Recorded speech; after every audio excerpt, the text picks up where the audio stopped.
Welcome to r/slash Prorevenge, where a boss learns the hard way that you should never mess with the IT guy. Our next Reddit post is from the Asperger admin. So, I worked for this multinational company for over a decade as a system administrator. My responsibility was in the area of manufacturing, mostly for central systems that work on data flow between the manufacturing systems and the ERP system in real time. Even though the company had lots of cash for stupid projects, our IT budget was always too tight for our expensive, customized data-munching systems. So shortly after starting to work at this company, I started implementing my own. I am also an experienced software developer, one of the reasons my original boss hired me. I won't go into too much detail, but I decided to make everything web-based so I could update things easier. It worked great, and over time, more and more functions got ported over into this easy-to-enhance and easy-to-update system. Some of it was new stuff, and some of it was decades-old software that was in dire need of replacement. After about a decade, my system was rather central to the manufacturing process in many ways. And yes, there were hot standby servers with multiple backups each day and so on. Due to our severe budget constraints, I'm allowed to use open source software for my database. I'm also allowed to use my own open source web system as the base for it all to keep it open source. I'm pleased about that because essentially my company was paying me to progress my own open source project while they were getting a system upgrade. I always had the support of my bosses over the years. But in comes another new boss. In the first ever talk we have, he complains that my software is written in such and such programming language because it's so outdated. I tell him that that language is actively developed and used by a number of Fortune 500 companies for their back-end and/or front-end systems. He's not happy. He also asks me how I do all the paperwork for the project and how my former bosses manage the project. I tell him I do everything by email so that everything is archived on the archive mail server as per law. Also, I explained that my former bosses didn't manage me because the users and department leaders were happy about how I managed the project myself. He is livid.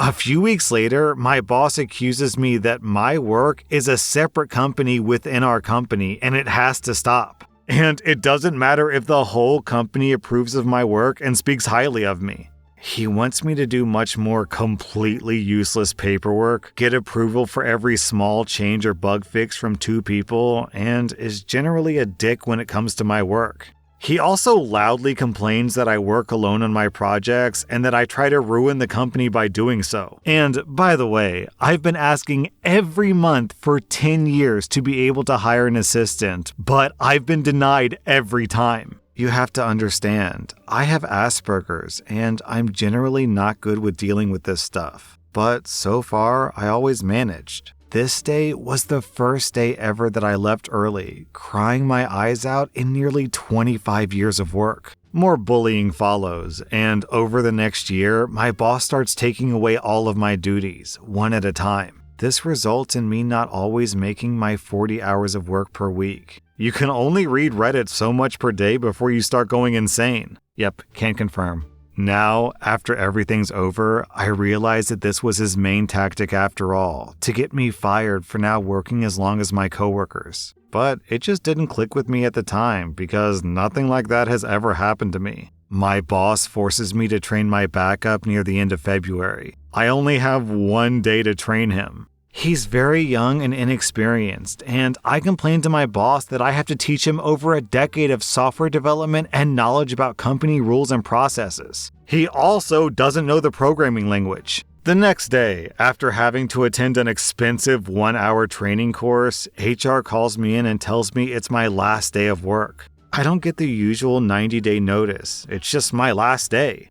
This is rather unusual in my country, and it's only legal if both parties agree. I agree though, since I get a nice severance package and unemployment benefits starting the next day. I don't mention to HR that I was planning to quit the next month anyway because of the constant bullying. I have 1 hour to clean out my desk and say goodbye to my coworkers. The last thing I do is to have my backup delete my accounts, as per company policy, while I watch. This includes my administrator account in my web system. Then I leave. I go home, cut all company access to my privately owned public source code management temporarily. Then I work through the weekend to basically fork my own project under a new name, renaming all the classes and stuff, and release it back on my SCM under a new name. I do that just so the company will have a hard time implementing all the bug fixes and security updates that I do in the future. What I accidentally, on purpose, forgot to mention in the heat of the moment is that all the system documentation for the web system is also stored on the system and is linked to the user account of whoever wrote it, which in this case is me. OP gets a little technical here, so I'm not going to read all this, but basically, when OP's replacement deleted OP's account from the software, it also deleted all the information that was under his username. So basically, all the work that OP has done for this company is just gone. A week goes by, and then the messages start flooding in. Parts of my software aren't doing their job, and parts of the manufacturing process has ground to a halt in multiple production plants. The documentation is nowhere to be found, and they can't figure out what's wrong. From what I gather, after I left, they realized that I had a second account on the system, marked Developer Account. Do not change without talking to OP first. My replacement deleted it since I wasn't working at the company anymore. This also deleted a number of rather critical maintenance tasks running under that system account, so the system went belly up. Chaos ensued, and emergency meetings were held. That's when they started contacting me. My replacement said, "You need to come in and fix the problem right away. Executives are already on the phone, and they're going nuts." Sorry, bro. I don't work for that company anymore. But it's your system. Was my system. Past tense. I got fired last week, remember? I don't work there anymore. But we're in trouble. First, since I don't work there anymore, you just violated company policy by telling me all that stuff. I could get you fired for that, but I'm not going to because you're the somewhat innocent bystander in all this. Secondly, on the day that I was fired, HR told me they wanted to get me out the door right away because a disgruntled worker with my kind of system knowledge is a security nightmare. But you aren't disgruntled, are you? No, but there's no way for your management to be sure of that. Are you willing to take full responsibility if you let me in and I hack your systems? No. My boss isn't paying me that well, you see. And third, if I help you in any way, shape, or form, I might be in deep trouble. What? You see, the company cannot file a lawsuit against one of their own employees if something goes wrong by accident. Suppliers have similar statements in their contracts and are also insured. I'm neither of those, and if I do something wrong, or the company just says I did, even if I didn't, then I'm suddenly in deep financial trouble. I just can't take the risk. What if we hire you as an external contractor? I'd have to open a company, get insurance, go through negotiation with your purchasing department to get my company in your suppliers list. Then I'd have to write you an offer, which you then have to get signed by such and such. This would take, all in all, like 2 to 4 months. After all that, I'll have to wait for the money for another 3 to 4 months. So, sorry, I decline. Please help. Me and my boss, the guy who fired OP, are in very hot water. What can we do? Sorry, I can't help the company because it would be a risk to me. And it would be against your own company policy to allow me to help. Pretty please? Tell you what, call the executives yourself. Don't go through your boss and tell them exactly what happened. Tell them that you broke the system by deleting those user accounts on your boss's order. And tell them that you didn't know what would happen because you didn't have enough training or experience. You just relied on your boss's orders. As it turns out, my replacement did actually call up the executives a few days later. My boss went through hell, got himself fired, and he was put on the never hire again anywhere in this company blacklist for another expensive stunt he pulled, which the company realized shortly after he was kicked out. How do I know? I still have lots of friends at the company, and I hear stuff through the grapevine. My replacement still has his job, and a new, even more incompetent boss. So, my replacement is ready to find a new job. Yesterday, he asked me about planning his company exit, which reminded me of the story, so here I am telling it to you. I feel like if you're hiring a manager for an IT department or even just an IT person, you need to teach them the number one rule about managing IT people, which is to never, ever mess with the IT guy.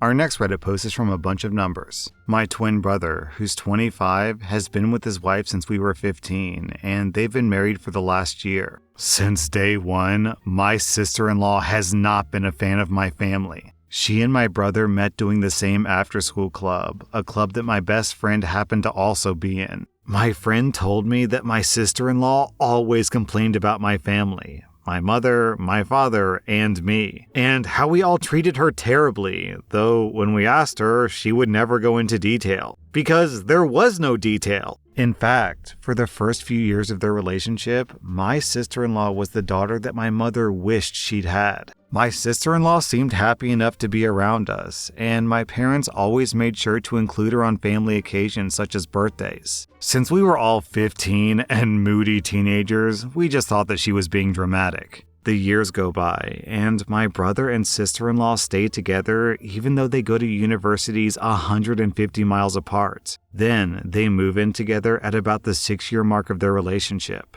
I lived at home for a year after my brother moved out. During that time, we had tons of meals where we invited both my brother and my sister-in-law. But only my brother showed up, along with some lame excuse about why his sister-in-law couldn't come. Then, inevitably, my sister-in-law would call up my brother telling him that he had to come home early due to some BS reason. While some of those reasons may have been genuine, every time that he was over for more than half an hour, he would get calls and messages saying that her world was imploding if he didn't come home right this instant. I think my parents politely excused this behavior as young love, but obviously she was shunning them. My mother was especially shunned. Every month, she would invite my sister-in-law out for a girls' day and was always told no. After the wedding, which none of our side of the family was allowed to be involved in, I got a few messages from mutual friends of myself and my brother asking what the drama was between us and my sister-in-law, who had evidently been telling people all night that we had been awful throughout the wedding process, and her new husband were on the verge of going no contact with us. We hadn't heard anything about this from my brother, who we were still very much in contact with. A couple of people thought that it was odd that she was saying this, and forwarded screenshots of my sister-in-law telling them full stories and complete lies. My favorite was this made-up story about my father storming around their house, demanding they give them hundreds of dollars of cash to cover his gambling debts. And all the while, my mother was supposedly throwing salt around their garden to try to kill the grass. But my father has never gambled anything more than a couple of £100 on the lottery, and they don't have grass around their house to begin with. And most of all, my parents were actually out of the country at the time that my sister-in-law sent the "Oh my God, you won't believe what just happened" message to at least 2 of my friends. I'm not a petty person, and so I didn't go in all guns blazing. But the next time I saw my parents, I said that it seemed like my sister-in-law was spreading potentially harmful lies. They both said that they knew that my sister-in-law didn't seem to like them, but they had decided many years ago to try to kill her with kindness, even if only to not give her any real ammunition against them. I decided to sit on what I had evidence-wise, unless my sister-in-law did something major. Well, that major thing came over Christmas. For years and years, my brother and sister-in-law had rotated between her family and my family. This year was supposed to be with my family.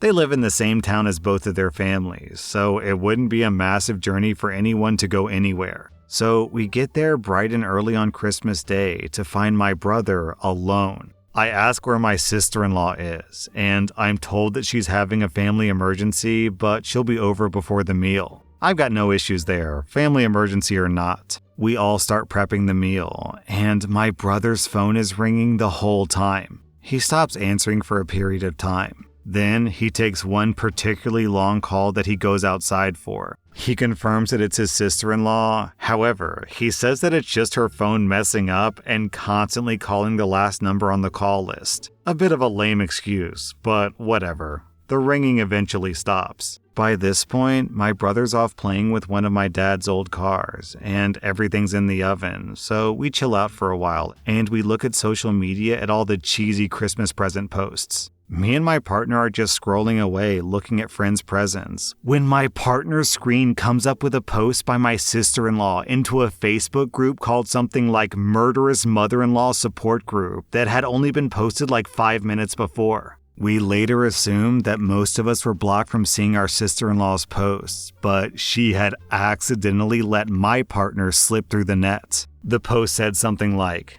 "My husband is forcing me to go to his horrid family's Christmas dinner. They make me do all the cooking on my own, but tell me that it's horrible. His sister even assaulted me the last time that I went to their house, and she's just been kicked out of rehab, so she's back there again. I'm scared every day that my husband is going to believe their lies about me and leave me. I'd rather kill myself than do this. Can I get some support, ladies? Heart emoji, heart emoji, heart emoji." What a bunch of BS. We all continue cooking, and if anything, my father is doing most of the cooking. For clarity, I've never been addicted to anything, and like my parents have said, they never said a bad word about my sister-in-law to anyone, so she can't claim that they did. This was it for me. I excused myself, and I went up to the office to print off copies of the messages that she had sent to friends previously, and the post in the group that my partner screenshot at my request. I printed off enough copies for everyone at the table and wrapped them all up in groups. I then stuck some labels on them as being from Father Christmas. I slipped downstairs and put them under the tree, claiming there were some more gifts that I'd found. The day continues.